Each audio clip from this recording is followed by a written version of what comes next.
فقدت الأوساط يعني الفنية هذه القامة، لأنه حقيقة هو شكل حضور متميز عند العائلة العراقية، وأكيد عند الوسط الفني. واليوم احنا حضرنا مجلس العزاء وأساتذتي وزملائي، يعني حقيقة نتمنى من الله سبحانه وتعالى يجعله من أهل الجنة وصبر سلوان العائلة الكريمة. وهذا الرجل قدم تاريخ حافل بالعطاء. نعم.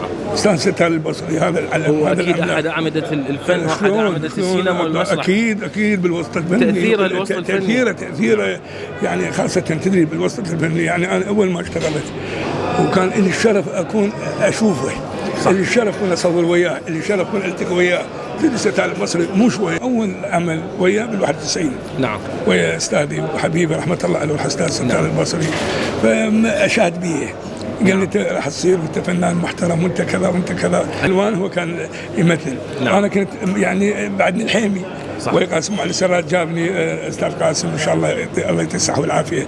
فمن جيت شفت هذا العملاق انا مثل وياه، وقفوا يمه قال لي انت انسان محترم وانت راقي ان شاء الله راح تصير. اكيد هاي كانت نظرته صحيحه، وانت ان شاء الله الحمد لله احد الفن والله العلي العظيم. استاذ ستار البصري عملاق من عمالقه الفن الوطن العربي مو بس بالعراق. نعم. وقدم رساله حلوه، قدم اعمال كلمه الذوي بهذه المناسبه الأليمة. يقول لك الصبر والسلوان الذوي، والحمد لله الخلف ما مات. نعم. والبركه بوليداته وبعائلته، وهم من يقولون بستار البصري يعني مو شويه. صح. ستار البصري هذا عملاق حاليا احد ابنائه ممثل، والاخر حفيده ايضا ممثل. كلهم ما شاء الله ولدوا محترمين وراقين على نهج ابوهم محترم وابوهم راقي، وابوهم الناس كلها تحبه. وتاريخ الفني حافل بالانجازات.